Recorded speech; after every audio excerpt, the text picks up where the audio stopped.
Bienvenidos nuevamente a Reflexionando. Esta semana estamos estudiando acerca de 3 expresiones que Jesús usa para identificarse a sí mismo: el camino, la verdad y la vida.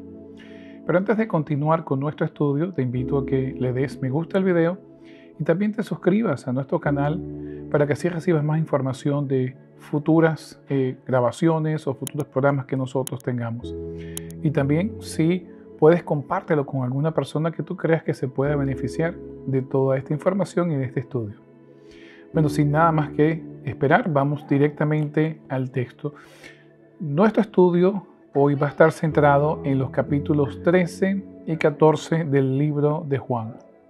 Ya el Evangelio de Juan se va acercando a las escenas finales que marcan la vida de Jesús, que marcan el final de su ministerio y que llevan eventualmente a los eventos de la crucifixión. Pero justo antes de que todo esto se desencadene, en estas horas oscuras, Juan nos relata que Jesús decide hacer algo que sorprende a todos. Juan 13, versículo 1 en adelante, nos dice lo siguiente el evangelista.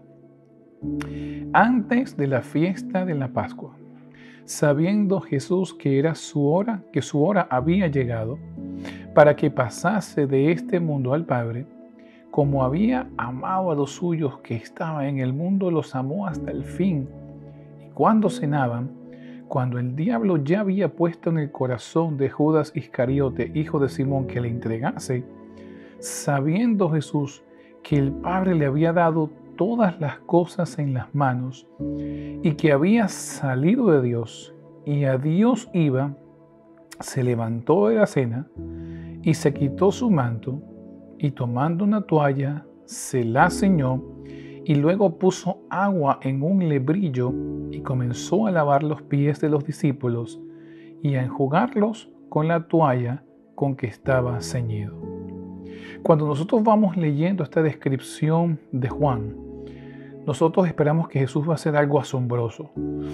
O sea, cuando sabía que se acercaba ya al fin de su ministerio, cuando sabía que se dirigía al Padre, cuando ya sabía que Judas Iscariote había determinado en su corazón traicionarlo, cuando sabía que Dios había puesto todas las cosas en sus manos y que él había salido de Dios y que de a Dios iba, cuando nosotros leemos toda esta secuela, imaginamos quizás un milagro.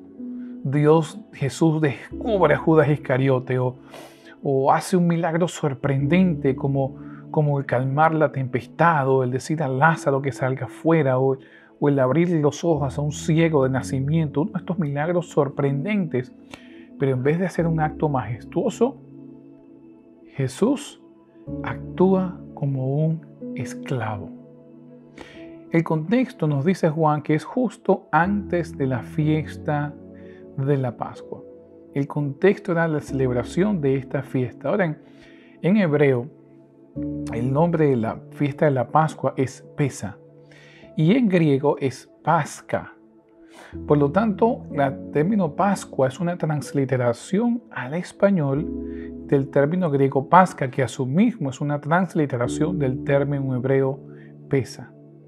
Ahora, el origen de esta historia, el origen de esta celebración, está en el momento más trascendental de Israel como nación, su liberación. Leamos el origen de la misma en Éxodo 12, versículos 21 en adelante. Noten lo que dice. Y Moisés convocó a todos los ancianos de Israel y les dijo: sacad y tomaos corderos por vuestras familias y sacrificad la Pascua. Y tomad un manojo de hisopo y mojadlo en la sangre que estará en un lebrillo y untad el dintel y los 2 postes con la sangre que estará en el lebrillo. Y ninguno de vosotros salga de las puertas de su casa hasta la mañana, porque Jehová pasará hiriendo a los egipcios, y cuando vea la sangre en el dintel y en los 2 postes, pasará Jehová aquella puerta y no dejará entrar al heridor en vuestras casas para herir. guardaréis estos por estatuto para vosotros y para vuestros hijos para siempre.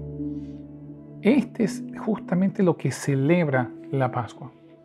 En inglés se llama Passover, pasar por encima.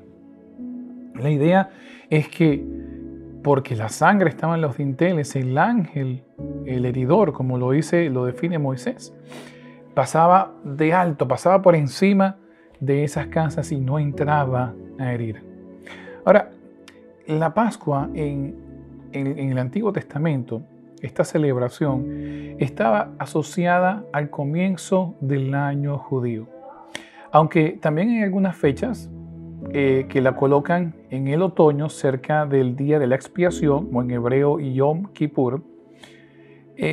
Hay otros textos que la colocan en el mes de Nisan, es decir, en lo que era el comienzo de la primavera, donde entonces se haría la cosecha. Así que hay dos aspectos. Hoy en día los judíos celebran el comienzo del año en octubre. Sin embargo, hay varios textos que colocan esta celebración, la celebración de la Pascua, como el origen del año judío en el mes de Nisan. Estamos hablando entre marzo y abril del calendario gregoriano. Así que, y el origen de este término, el término Pesa, es objeto de bastante discusión, pero es muy seguro que este término hubiese sido usado por pobladores nómadas para identificar el comienzo de la primavera y hacer una especie de rito en el cual pedían la protección de los dioses sobre sus rebaños y sobre sus siembras, al fin que los pastos pudiesen reverdecer, dándoles suficiente oportunidad, suficiente comida para poder mantener sus rebaños y al mismo tiempo poder dar alimento a sus casas. Este era el momento en donde se recibían las lluvias tardías. Así que es posible que todo por ello, que Moisés haya dado la indicación de sacrificar la pase, es decir, hacer el sacrificio correspondiente a la primavera. Sin embargo, hay otro texto donde vuelve a aparecer este término hebreo, pesa, que el mismo tiene un significado diferente, y mucho más relacionado a la historia que nosotros encontramos en el Éxodo. Les invito a que vayan en sus Biblias a Isaías 31:5 y noten lo que nos dice acerca del rol de liberador de Dios sobre Jerusalén. Versículo 5, Isaías 31:5. Como las aves vuelan, así amparará Jehová de los ejércitos de Israel, amparando, librando y salvando. Cuando habla de la palabra amparando, está usando el mismo verbo que nosotros encontramos, el verbo pesa que nosotros encontramos en Éxodo, cuando Moisés le dice sacrifiquen la pesa. Pero en Isaías la idea es protección. La idea básica de este verbo es empujar, correr hacia el peligro con tal de salvar, con tal de liberar. Es separar algo de un todo para que no sufra la misma suerte. En el caso del Éxodo, Dios separó, pesa, o preservó a los que celebraron la pesa, el sacrificio, de la muerte que cayó sobre Egipto. Lo curioso es que en el mismo momento que la nación de Israel celebraba, conmemoraba el acto de protección y liberación por parte de Dios hacia ellos, los líderes religiosos estaban tramando, se estaban preparando para crucificar a quien en el Evangelio de Juan identifica como Dios, el mismo Dios que los había librado. Qué ironía, ¿cierto? Qué sarcasmo hay entre la acción de los judíos celebrando la Pascua y al mismo tiempo planificando la muerte de aquel que los había liberado. Este significado de separar, de liberar, del sentido de que lo pongo a un lado para que esta parte no reciba la consecuencia o la destrucción que viene sobre todo el grupo, es precisamente el significado que tanto en Éxodo como en Juan se le está añadiendo a la acción de Jesús y a la acción de Dios. Este es el significado que Jesús le da a su muerte. Y ya no para librar exclusivamente a Israel, pero para librar una nueva comunidad que está conformada por todos aquellos que creen. Como dice Juan 3:16, porque de tal manera amó Dios al mundo, que ha dado su Hijo unigénito para que todo aquel que en él crea no se pierda, mas tenga vida eterna. Es la misma acción, solamente que en ocasión de la muerte de Jesús no es una sangre en un dintel los que libra. En el caso de Jesús es la sangre de Jesús derramada, y en vez de poner sangre en un dintel es el acto de creer lo que me da acceso a esa salvación. Es en este contexto donde entonces Jesús hace esta acción y completamente inesperada por los discípulos. Y justo antes de estas escenas, Jesús decide actuar como lo que eran los israelitas antes de su liberación, como un esclavo. Déjenme permítanme volverles a leer la escena. Sabiendo Jesús que el Padre le había dado todas las cosas en las manos, autoridad absoluta, y que había salido de Dios e iba a Dios, era eterno, se levantó de la cena y se quitó su manto, y tomando una toalla se la ciñó, y luego puso agua en un lebrillo y comenzó a lavar los pies de los discípulos y a enjugarlos o secarlos con la toalla con que estaba ceñido. Jesús toma la actitud de un esclavo. Y no solo cualquier esclavo, un esclavo de muy bajos estatus sociales, es decir, actúa como los esclavos más bajos dentro de los esclavos. El griego que se traduce aquí como toalla es el lentión, es la palabra en griego lentión. Esta palabra es exportada del término más común en latín llamado linteum y se refiere a un tipo de trapo largo, una especie de toalla larga que los esclavos se amarraban en los hombros y que le permitía ceñirse ese mismo también en la cintura para luego usando la parte más larga, el extremo más largo, para secar los pies de los discípulos. Jesús tomó un lentión y se lo ciñó en la cintura, y con la parte más larga, o los extremos de esta toalla, fue que comenzó a secar los pies de los discípulos. Esto era tan despreciable que solamente era reservado para esclavos no judíos. Es decir, un esclavo judío dentro de una casa judía no sería sometido a este nivel de humillación. En su mayoría, la idea que rondeaba o que era predominante en la sociedad greco-romana es que los discípulos servían a sus maestros, no los maestros a sus discípulos. Pero aún dentro de esa relación de servicio y de devoción de un discípulo hacia un maestro, habían límites. Y uno de esos límites era que los discípulos jamás lavarían los pies de su maestro. Tanto esto es así que Suetonius nos cuenta acerca de cierto momento en el cual el famoso emperador Calígula, para humillar al Senado romano, los forzó a que le esperaran con un lentión ceñido sobre ellos, básicamente minimizando o humillando sus posesiones sociales a la de un esclavo de la clase más baja posible. Es interesante que la respuesta de Jesús a la traición de Judas, a la autoridad suprema que recibía de Dios, a la eternidad que lo igualaba a Dios. Su respuesta fue servir.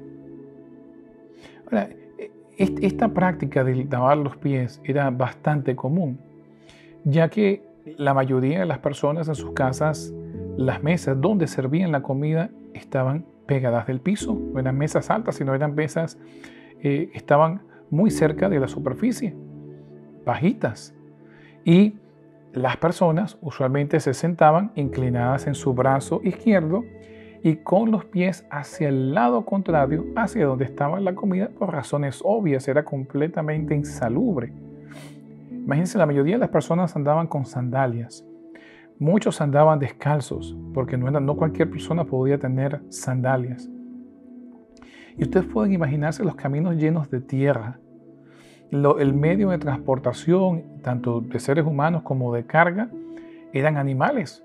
Y mientras los animales caminaban por los caminos romanos hechos de piedra y a veces caminos de tierra, iban dejando sus excrementos y la gente pisaba estas cosas. Cuando llovía, el barro se metía en las uñas, era algo asquerosísimo. Y por eso, cuando la gente llegaba a un sitio, entonces los esclavos estaban designados a poder lavarle los pies a las personas a fin de quitarle toda esta mugre y entonces pudiesen entrar a las casas y participar de los alimentos, de las comidas. La comida central era la cena, no el almuerzo, sino la cena, de una forma un poco más salubre. Tanto así que llegó a ser la parte más deshonrosa que existía en el cuerpo humano en el antiguo cercano oriente.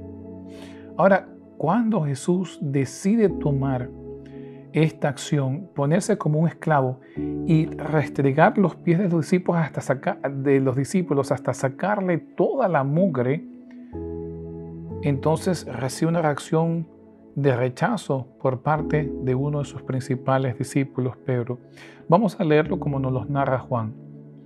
Juan 13, versículo 6 en adelante. Entonces vino a Simón Pedro y Pedro le dijo: Señor, ¿tú me lavas los pies?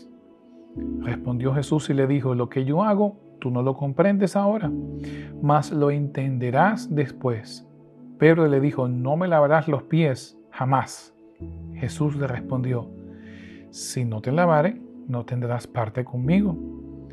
Le dijo Simón Pedro: Señor, entonces no solo mis pies, sino también mis manos y mi cabeza. Y Jesús le dijo: el que está lavado no necesita sino lavarse los pies, pues está todo limpio.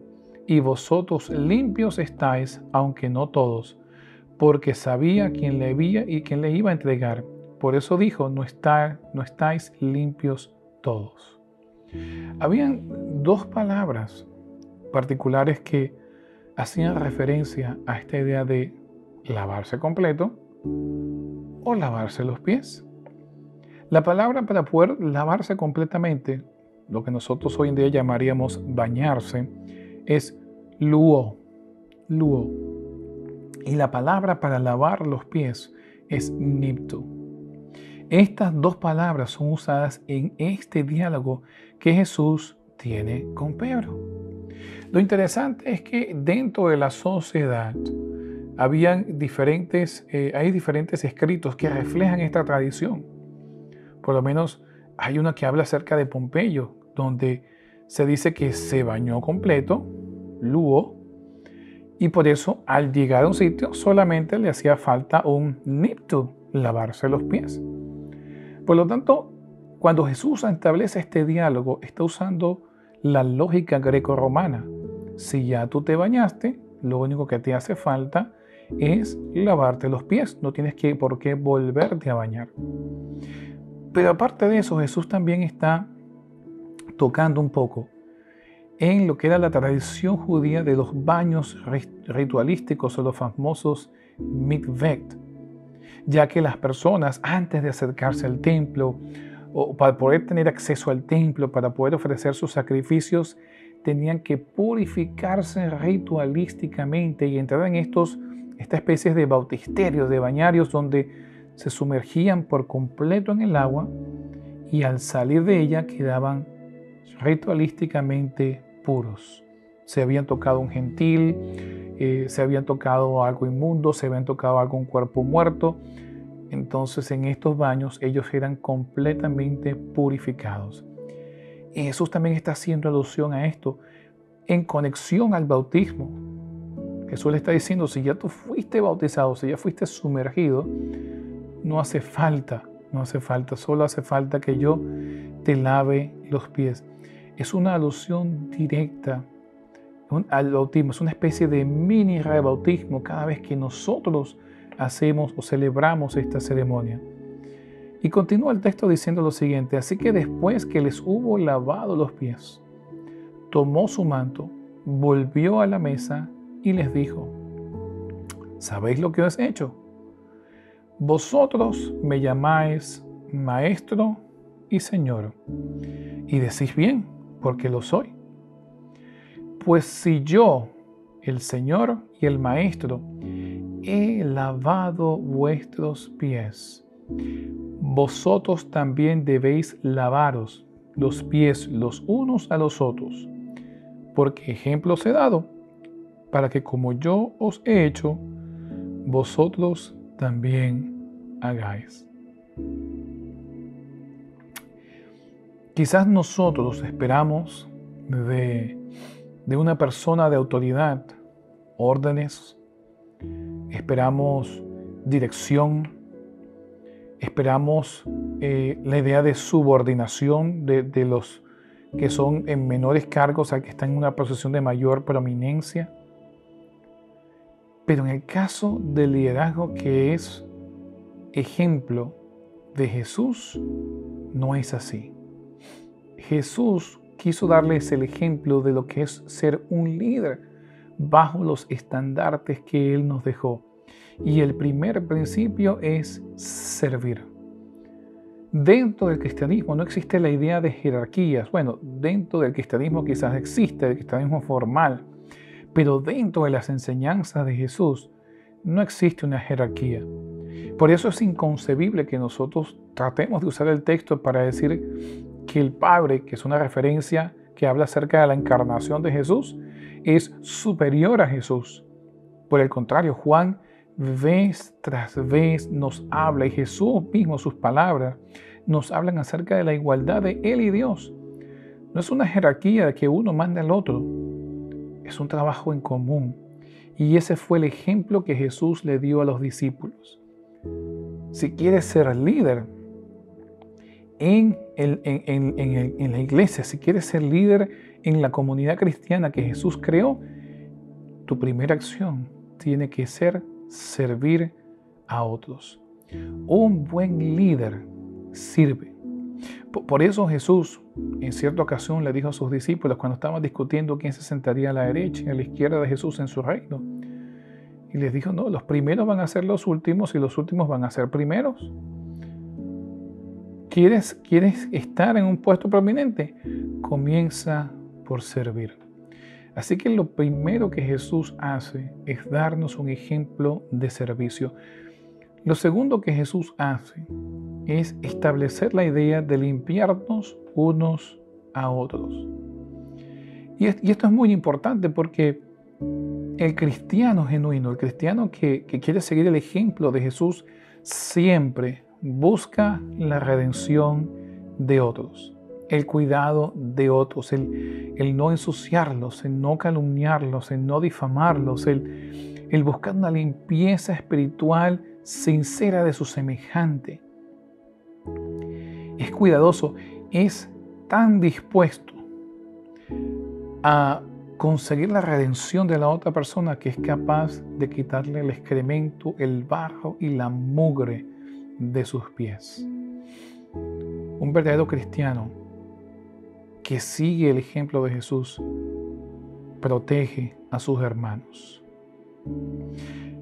Pero lo más profundo de esto es el hecho de que Jesús le lavó los pies, inclusive a aquel que ya en su corazón había determinado traicionarle, a Judas Iscariote. Y esto es muy importante porque no solo está la idea de servir, no solo está la idea de limpiarnos unos a otros, sino que también está la idea de perdonarnos unos a otros. Jesús perdonó a Judas aún antes de que éste cometiera su traición. Lamentablemente Judas no aceptó este perdón y llevó su acción hasta las últimas consecuencias. El don que Jesús le había dado, Judas mismo lo rechazó, pero Jesús lo había perdonado. Por eso es que nos dice en la oración perfecta, en la oración que nos dio el Padre nuestro, nos dice que oremos: Padre, perdona nuestras ofensas, como nosotros perdonamos a aquellos que nos ofenden. Por eso Jesús en cierta ocasión, cuando le preguntaron cuánto se debe perdonar, hasta 70 veces 7. Y aquí nuevamente Jesús nos da el ejemplo de que yo no puedo lavar los pies de mi hermano si yo no estoy dispuesto a perdonarlos. Es un mini bautismo lo que nosotros hacemos. Estas 3 lecciones Jesús nos dejó luego de que se ciñó el linteón y comenzó a lavar los pies. Pero luego que los lavó, continuó la conversación con ellos y les dice algo que su intención era que se quedara en sus mentes, porque los momentos que estaban a punto de vivir iban a ser muy difíciles. Y en Juan 14 nos dice lo siguiente, en el versículo 14, Jesús le dice a sus discípulos: no se turbe vuestro corazón. ¿Creéis en Dios? Creed también en mí. En la casa de mi Padre muchas moradas hay. Si no fuera así, yo os lo hubiera dicho. Voy pues a preparar lugar para vosotros. Y si me fuere y os preparar el lugar, vendré otra vez y os tomaré a mí mismo, para que donde yo estoy, vosotros también estéis. Jesús comienza esta promesa con la expresión: que no se turbe vuestro corazón. Y es interesante que la misma la reflejan los 3 evangelistas, Mateo, Lucas y Marcos, todos en relación al discurso de Jesús acerca de su segunda venida. Mateo 24:5 por lo menos dice: porque vendrán muchos en mi nombre diciendo yo soy el Cristo, y a muchos engañarán. Y oiréis de guerras y rumores de guerra. Mirad que no os turbéis, porque es necesario que todo esto acontezca, pero aún no es el fin. Lucas lo refleja de la siguiente manera: y cuando oigáis de guerras y de sediciones, no os alarméis, porque es necesario que todas estas cosas acontezcan primero, pero el fin no será inmediatamente. Y Marcos lo refleja de la siguiente manera: mas cuando oigáis de guerras y de rumores de guerras, no os turbéis, porque es necesario que suceda así, pero aún no es el fin. Es el mismo consejo. En el caso del discurso acerca de su segunda venida, el sermón en las afueras del templo, Jesús les estaba diciendo: va a haber un mundo de caos, y van a haber guerras y hambrunas y terremotos. Va a ser un mundo caótico. Van a salir algunas personas diciendo yo soy el Cristo, y otras van a diciendo no, ya viene el fin, esto es el fin. Y Jesús les dice: no se alarmen, no se alarmen. A los discípulos les dice: vienen momentos duros porque me van a crucificar, me van a traicionar. Pero cuando esté aconteciendo todo eso, no se turbe su corazón. Ustedes creen en Dios, crean también en mí. Es una promesa de seguridad, es una promesa de compañía. Jesús nos dice: no estén alarmados porque yo estoy con ustedes. Ninguna profecía, ningún escrito, ni el libro de Apocalipsis, nada de esto fue, ni el libro de Daniel, nada de esto fue dado para sembrar alarma. En todas estas instancias, el propósito es sembrar confianza, sembrar fe, sembrar tranquilidad y entender que Dios está con su pueblo. Jesús les dijo: creen en Dios, crean también en mí. No anden alarmados, angustiados, sobrepreocupados. La base de esto es que si Dios es fiel a sus promesas, Jesús también es fiel a sus promesas, porque ambos son iguales. Y entonces da la promesa: en la casa de mi Padre muchas moradas hay. Voy pues a preparar lugar para vosotros, para que donde yo esté, vosotros también estéis. Es un llamado a una comunión íntima. Algunos han pensado que han asociado esto como diferentes mansiones o diferentes casas, pero no es lo que nos enseña el griego. El griego usa la palabra insula, que era una sola casa. Ahora, las insulas estaban en su mayoría conformadas por un patio central, y alrededor de este patio entonces habían varios cuartos en los cuales las personas pues se quedaban. Es a eso lo que Jesús está haciendo referencia. En el insula usa el griego oikos. En el oikos, en la casa de mi Padre, hay muchos cuartos, hay muchos espacios. Es una casa con muchos cuartos.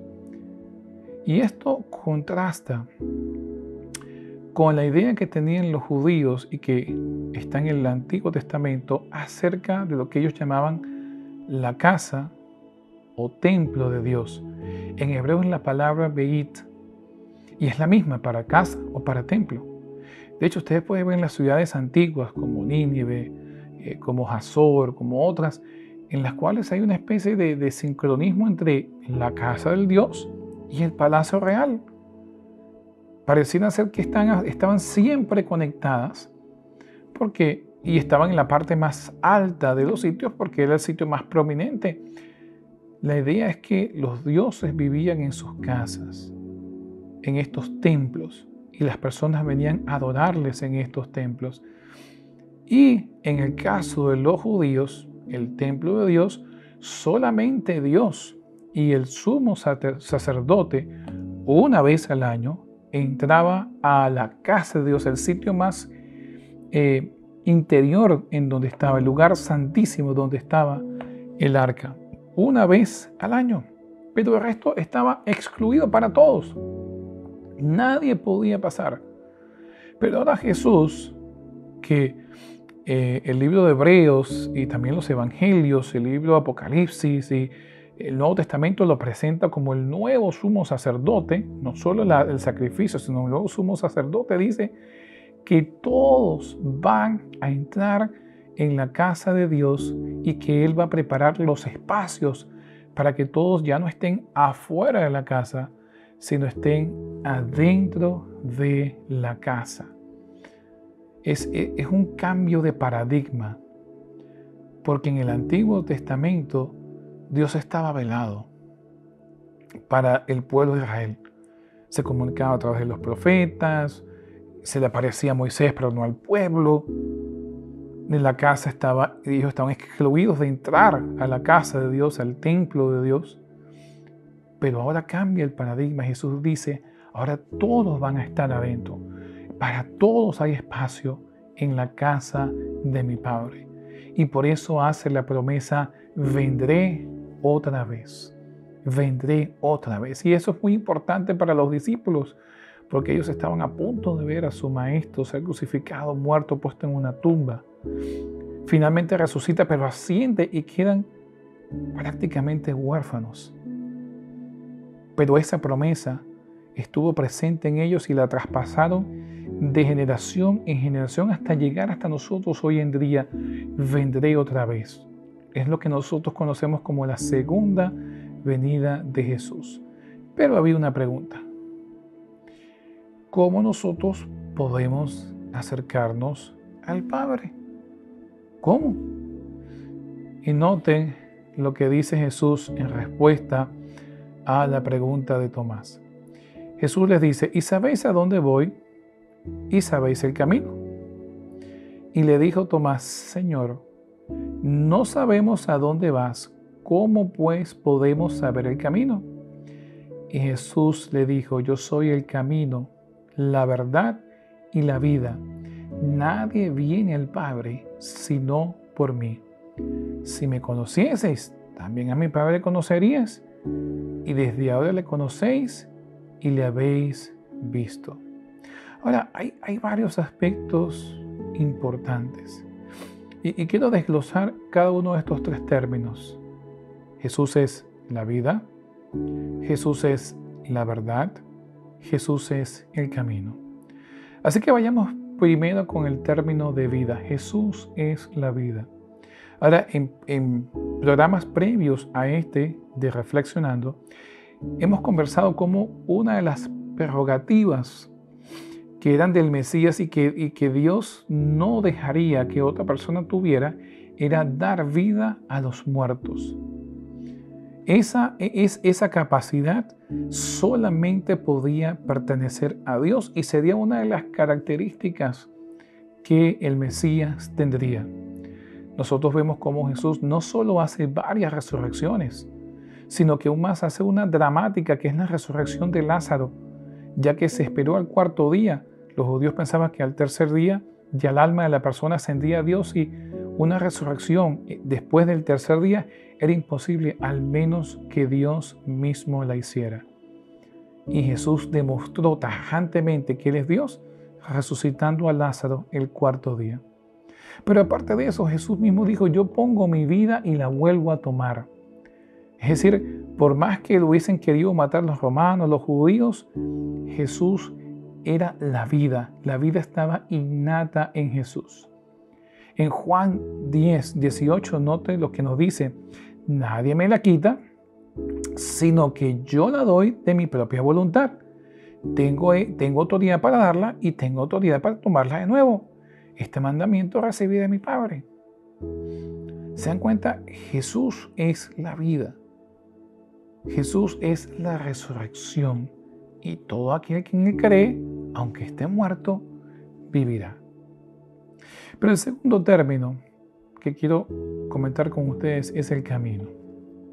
Ahora, no solo Jesús dice, en mí está la vida, yo tengo el poder para dar vida aún a los muertos, igual que Dios. Pero aparte de eso, yo soy el camino. Ahora, en el Antiguo Testamento, y en la tradición judía, el camino de la verdad era una vida conforme a la ley de Dios. Noten lo que dice el Salmo 119. Escogí el camino de la verdad, he puesto tus juicios delante de mí.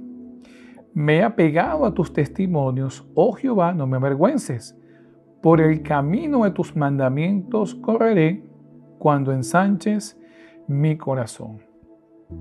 Para los israelitas, para los judíos del Antiguo Testamento y para los del Nuevo Testamento, el camino hacia Dios, el camino para acercarse a Dios, para obtener salvación, siempre era por medio del cumplimiento estricto de la Torá. Y en algunos casos, no solo de la Torá escrita, es decir, los libros de Moisés, los 10 mandamientos, sino también la Torá oral, que era la interpretación rabínica de la Torá escrita.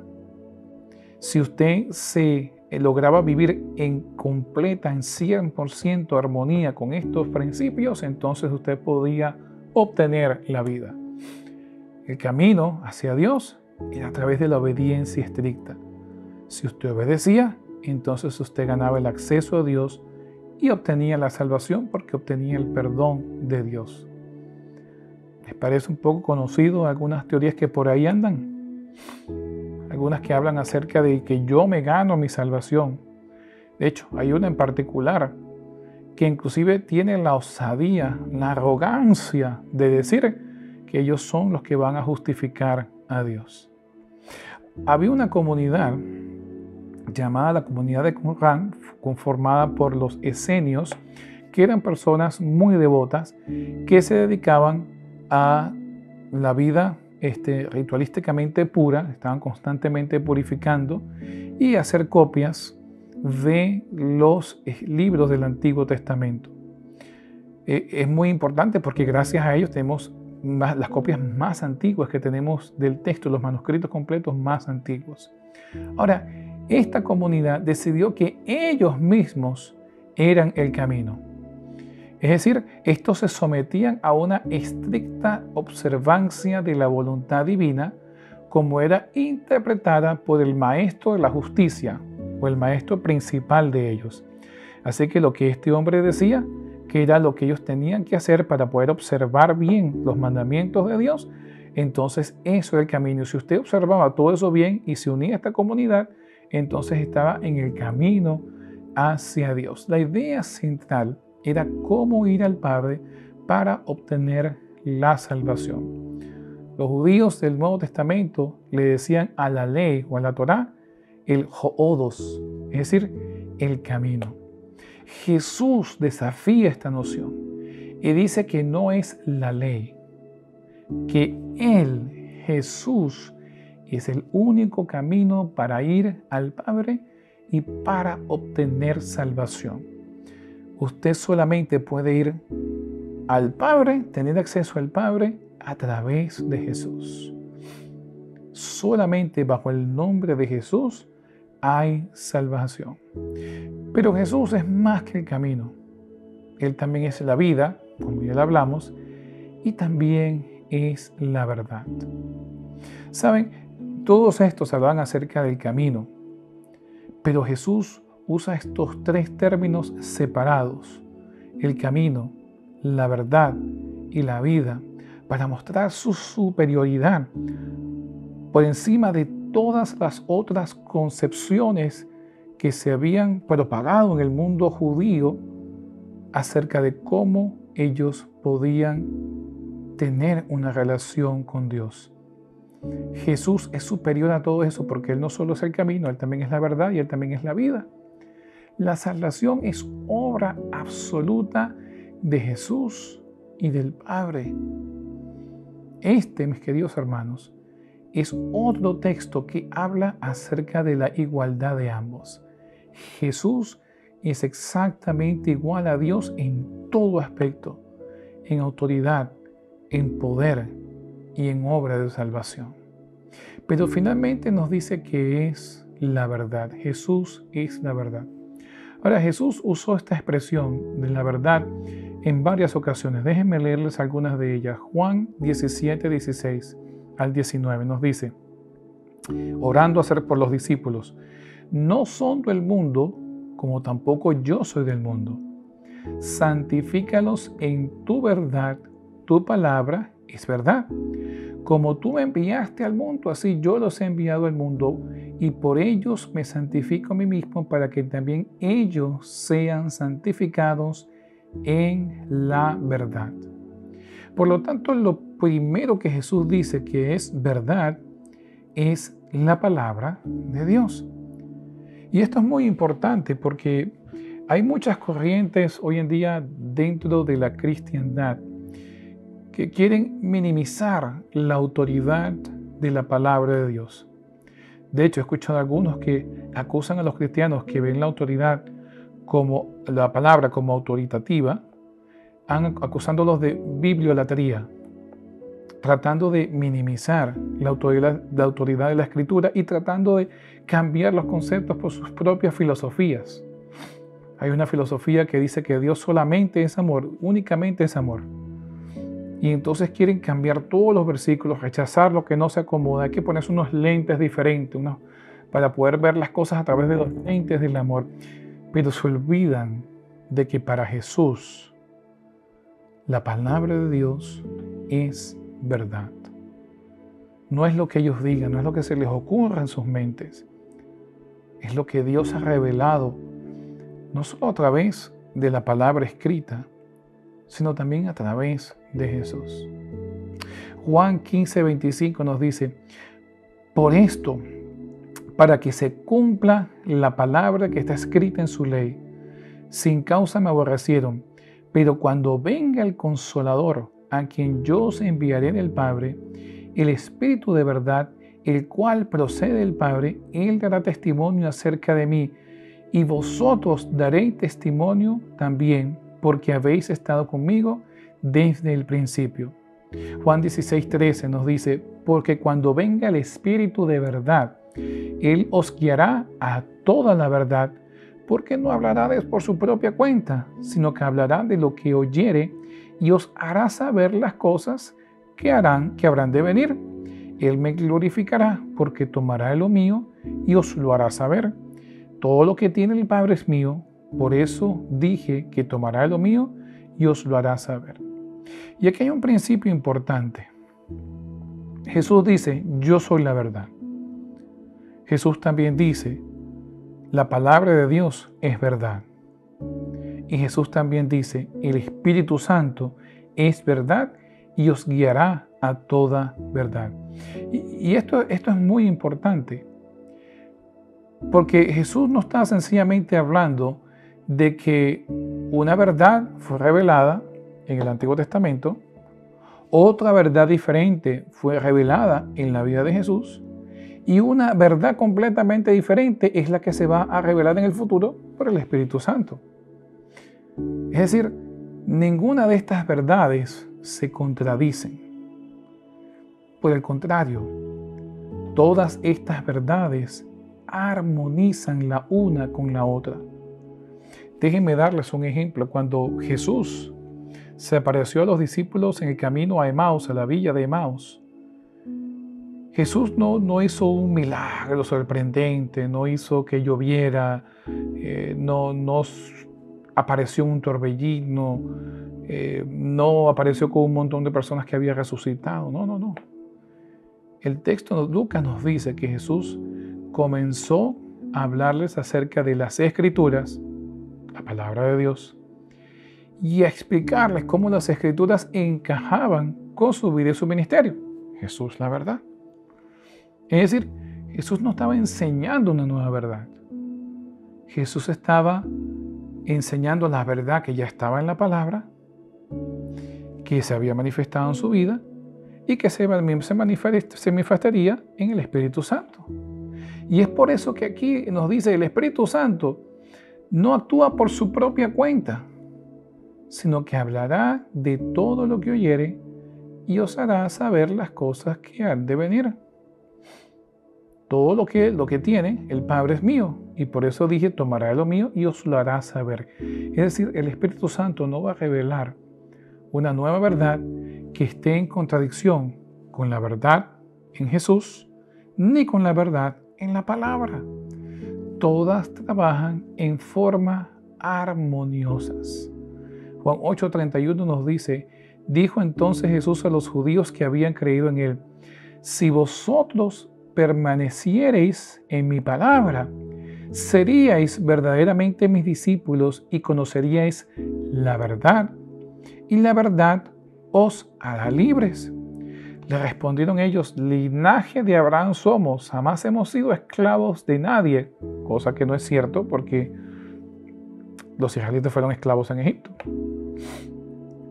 ¿Cómo tú dices, seréis libres? Y Jesús les respondió, noten, de cierto os digo, que todo aquel que hace pecado, esclavo del pecado es. Y el esclavo no queda en la casa para siempre, y el Hijo sí queda para siempre. Así que si el Hijo os libertare, seréis verdaderamente libres. Sé que sois descendientes de Abraham, pero procuráis matarme porque mi palabra no haya cabida en vosotros. Yo hablo de lo que he visto cerca del Padre, y vosotros hacéis lo que habéis oído de vuestros padres. Es decir, si ellos hubiesen escudriñado las Escrituras, ellos se darían cuenta de que las Escrituras hablaban de Jesús porque hay armonía. Y si ellos se dejaran influenciar por Jesús, si ellos hubiesen dejado influenciar por Jesús, el Espíritu Santo los llevaría a toda verdad, que es la misma verdad de Jesús, que es la misma verdad de la palabra. La verdad tiene que ver con la revelación de Dios, bien sea a través de su palabra escrita o las Escrituras, bien sea por medio del Espíritu Santo, que tomaría el lugar de Jesús, o bien sea por Jesús, quien es la revelación máxima de la verdad y hacia quien toda verdad apunta. Estas verdades no están desconectadas, no son contradictorias. Yo no puedo pretender decir que sigo la verdad de Jesús, pero rechazo la verdad del Antiguo Testamento. Porque Dios es amor, entonces el diluvio no ocurrió y lo tengo que reinterpretar. Eso es absurdo, es ilógico, no tiene sentido. No solo desde el punto de vista filosófico, sino tampoco tiene sentido desde el punto de vista de la Escritura y de las palabras de Jesús. Jesús jamás actuó de esa manera, por el contrario, reflejó la idea de que estas tres verdades, la palabra, Jesús y el Espíritu, trabajan en forma armoniosa. En Juan 5:36, Jesús le dice a los líderes religiosos, a los fariseos: mas yo tengo mayor testimonio que el de Juan, porque las obras que el Padre me dio para que cumpliese, las mismas obras que yo hago dan testimonio de mí que el Padre me ha enviado. La resurrección de Lázaro, la curación de un ciego de nacimiento, la curación del cojo, del paralítico, el calmar la tempestad, hablaban de quién era. El sanar a los sordos, a los mudos. Esas obras hablaban porque esas obras estaban directamente relacionadas con la obra del Mesías, como lo refleja el libro de Isaías. Pero aparte de eso, noten lo que dice: también el Padre que me envió ha dado testimonio de mí. Cuando se estaba bautizando: este es mi Hijo amado en quien me complazco. Nunca habéis oído su voz, ni habéis visto su aspecto, ni tenéis su palabra morando en vosotros, porque a quien Él envió vosotros no creéis. Escudriñad las Escrituras, porque a vosotros os parece que en ellas tenéis la vida eterna. Ellas son las que dan testimonio de mí, y no queréis venir a mí para que tengáis vida. Jesús es el único camino hacia la vida eterna, el único camino de acceso a Dios. Solamente en Él nosotros podemos obtener verdadera libertad, y solamente en Él nosotros podemos encontrar salvación, porque Él es el camino, la verdad y la vida. Confiemos en Jesús, creamos en Él y aceptemos la salvación que Él está listo para darnos. Espero que les haya sido de ayuda este repaso, toda esta información. Dios les bendiga y nos vemos la semana que viene en Reflexionando.